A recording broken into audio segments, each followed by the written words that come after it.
It's always difficult to be the last speaker at a session like this because, well, first of all, I'm the only thing standing between you and dinner, right? But also you run the risk of everyone having already said all the interesting points, right?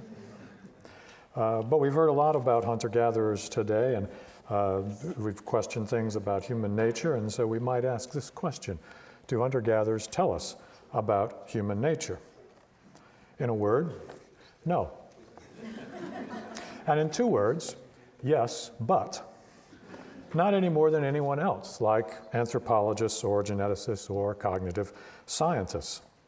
You see, hunter-gatherers are just like you and me, only different. They're like you and me because they operate with the same minds and the same intellectual potentials as you and me.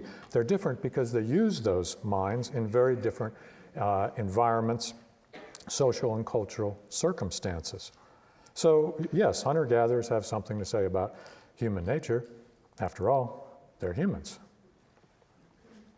But many people think that hunter-gatherers offer special insight into human nature. Well, why is this? People know that a long, long time ago, everyone lived as hunter-gatherers. And some think if we could go back in time to when humans first appeared, that we might see human nature in the raw. For some people, going back in time is like going deeper into humanity's soul. And for some, that soul is all Rousseauian sweetness and light, and for others, it's a Hobbesian hell. Neither of these gentlemen actually knew anything about hunter-gatherers or even knew of the existence of hunter-gatherers. There's a problem, though. If you want to study the past, you have to do archaeology. And archaeology isn't rocket science. In fact, it's a lot harder. It's difficult to infer human behavior, let alone human nature, from the few bones and stone tools that survive what Sir Francis Bacon called the shipwreck of time. And so many people turn away from archaeology to ethnography, thinking that living hunter-gatherers are as close as we can get to the past. For them, this might be prehistory and a privileged glimpse into human nature. Both statements are incorrect. Living hunter-gatherers aren't Stone Age relics. They live in the present, the globalized market system with insurgencies, cell phones, McDonald's, Facebook, and Starbucks. Madagascar's Mikaea, for example, can't be Stone Age relics, since Madagascar was colonized very late in world prehistory by Indonesian and later African horticulturalists.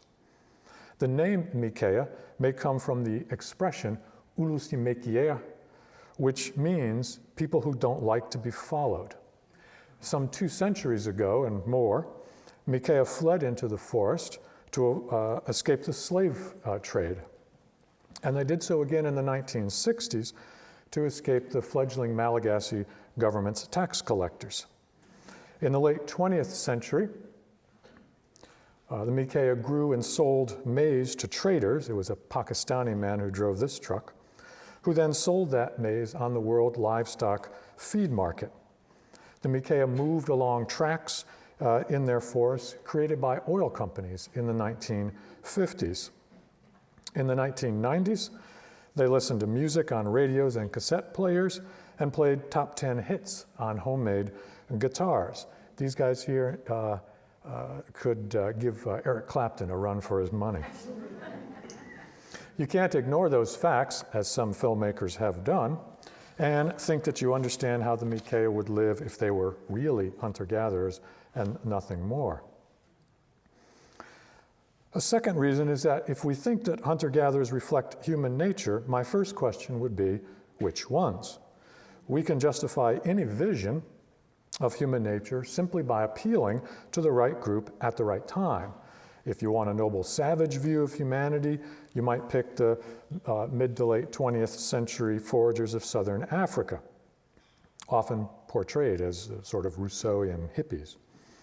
But if you picked 19th century hunter-gatherers who lived on North America's northwest coast, the Kwakwaka'wakw, the Tsimshian, or the Tlingit, with their socially stratified villages that fought for prestige, slaves, and land, you'd come up with the Hobbesian road warrior. You can imagine if somebody could go back in time to the Chumash during the medieval warm period, they'd have a very different ethnography than if they went there 3,000 or 4,000 years ago. So which one of these is right? Well, of course, they both are. Hunter-gatherers are capable of both these extremes. Societies are collections of individuals, but they're more than the sum of their parts. As individuals, as we saw here today, there are biological, psychological, and environmental circumstances that might incline us to be more Hitler or Mother Teresa. But what determines which way we go as a society? To address this question anthropologically, we have to turn away from looking for the essential hunter-gatherer and just look at behavioral variation. And today, we're interested in violence. Hunter-gatherers don't live lives of perfect bliss. You've seen that today. In fact, you've seen some pretty gruesome examples of it. But they generally have low rates of non-lethal aggression, such as fistfights. This isn't because they're good people.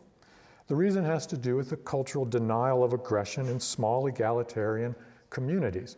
And incidentally, I see this all the time when I run archaeological field crews out in the mountains.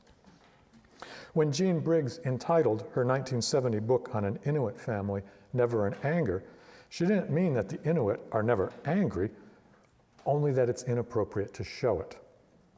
But in small communities, you will tread on other people's toes, and sometimes pent-up tensions erupt, the reactive violence. And that resulting violence often has no objective other than to express anger, and sometimes that anger can turn into blood drunkenness, and someone can die as a result of rage, but not the calculated risk of proactive violence. And warfare is different because it is calculated risk. We can define it as simply relatively impersonal, lethal aggression between communities. Impersonal doesn't mean that warriors aren't passionate, and in fact, if leaders want to, leaders will need to inspire passion in their followers if they want those men to put their lives on the line and to kill someone. War is nasty business, and while its superficial goal is revenge or retaliation, I suspect that for a group to be compelled to fight, the goal must also be to secure some advantage, to acquire slaves, women, food, territory, or to make a preemptive strike. Sometimes the source of these conflicts can sound so silly that they can seem to reinforce the stereotype that men will fight over damn near anything. Here's one case from North America's northwest coast. The Yakutat Tlingit attacked the Sitka Tlingit because the Sitka had outsang the Yakutat for 2 years in a row. That's right, it's a fight over a DJ's playlist. But those songs were a mere index for a far more significant fact. To retaliate after the first embarrassment, the Yakutat had learned songs from a neighboring group. But the Sitka, I suppose figuring out what the Yakutat would do, had also increased their repertoire with songs from the Aleut. It's not the songs that mattered, but that the songs are evidence of friendly connections with others. They were an index of allies. With their more extensive playlist, the Sitka proclaimed themselves once again more powerful than the Yakutat. The Yakutat had no choice but to strike preemptively or risk being perceived as weak and vulnerable. Violence is one option that humans can use to reach an objective. But like all options, it comes with a cost. And it can be a steep one. You could lose what you have, you could get hurt, or you could die. And even when successful, violence comes with a cost. It makes enemies, and it drains resources that could be devoted to other activities. You solve one immediate problem, but you create other longer-term ones. When is the cost of violence worth the benefit? The answer almost certainly has to do with population pressure, which we've already seen today. Most nomadic hunter-gatherers follow Ronald Reagan's advice and vote with their feet. When things go bad in their neighborhood, a drought, a range fire, illness, their first response is to pack up and move. And food is a special concern because the problem of eating is an immediate one. This means that we might expect warfare to be more common among sedentary than among nomadic hunter-gatherers, and this appears to be the case. Ethnographic data are really hard to use because they were collected by different researchers at different historical moments, under different conditions, different methods, different assumptions. As a result, we can only look for the most general patterns. And the general pattern is that warfare and violence are at least correlated with population pressure. Here I've measured population pressure from a measure of primary production relative to population density. It's a rough measure of the amount of food available per person. And the warfare data come from the standard cross-cultural sample that Dr. Ember mentioned. It's variable 768 if you like that kind of stuff. And the data show that at high levels of population pressure, warfare is more common than at lower levels. And the same appears to hold true for general homicide rates. These data are quite messy, as they include both very careful field studies, such as those by Kim Hill and his colleagues, and other just more general back-of-the-envelope estimates. Some include deaths due to warfare, and some include infanticide, but others do not. Still, the general pattern seems to be that homicide rates are high at high levels of population pressure. When there's a lot of people relative to the food base, hunter-gatherers fight. And really, there's nothing remarkable in that. Violence may not be human nature, but wanting to survive is. If you put anyone between a rock and a hard place, they'll fight, whether they're hunter-gatherers or university faculty. Okay, so the ethnographic data are messy. Does archaeology provide any clue as to the conditions of warfare? Did our most ancient ancestors find themselves between a rock and a hard place often? The earliest best evidence of warfare comes from the 13,000-year-old site of Jebel Sahaba in northern Sudan. And the evidence is pretty clear.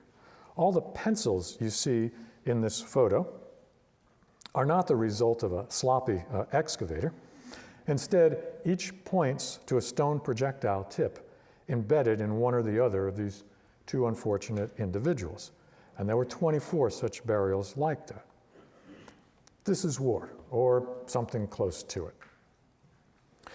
But this site of Jebel Sahaba stands out precisely because it's a rare case.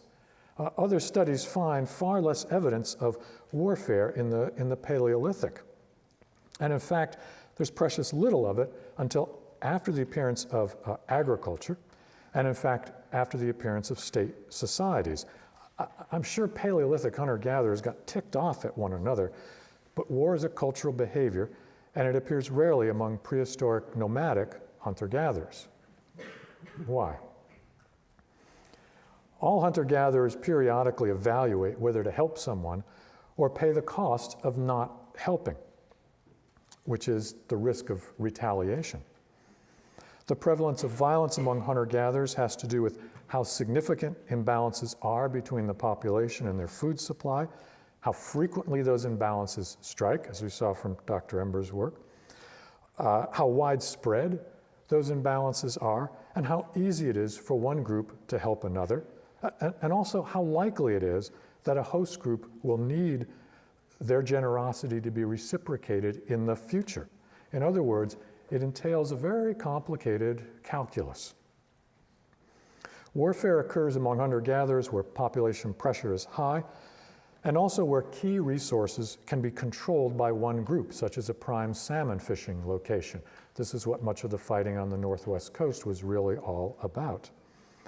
And it occurs when the group controlling those resources has no need for the lesser resources controlled by others. For those who are shut out of the best places, violence may be the only answer in times of dire need. And so those who control key resources must now defend themselves. This situation kicks in a very complex cultural process that Polly Wiesner talked about that leads some societies to value bellicosity, to use generosity as a club, to compete for prestige, to lower the status of women as marriage is used as a way to build alliances, and to occasionally come to blows. This set of traits is more prevalent among sedentary than among nomadic hunter-gatherers. Nomadic foragers are interdependent. They can't afford to upset one another, and they cope with occasional squabbles by moving and by continually building and negotiating alliances, like the woman Polly showed with all of the necklaces on her. Those are signs of who she is connected to. And so we see that warfare and violence has a lot to do with material conditions of life. It's not explained solely by human nature, whatever that is. And that's good news. Why?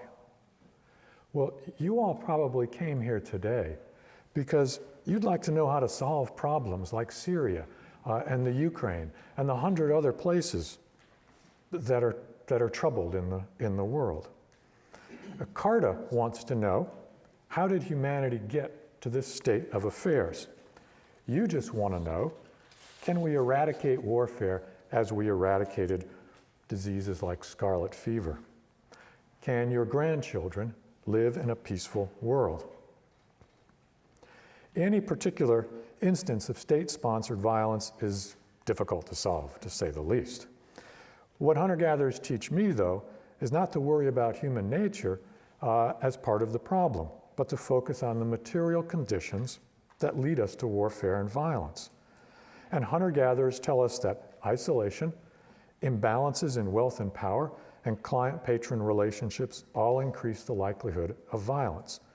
Interdependence, cooperation, equality of opportunity, and the free movement of people all decrease it. Anthropology teaches us the importance of looking at the data we have to reveal what factors shape the variation that is human life. And that's a more valuable scientific approach than debating essentialist ideas of human nature. Violence is one option, absolutely, but no more so than peace. We can look to hunter-gatherers for an answer to this question, but not because they tell us more about human nature, but simply because they are humans coping with universal human problems. Thank you.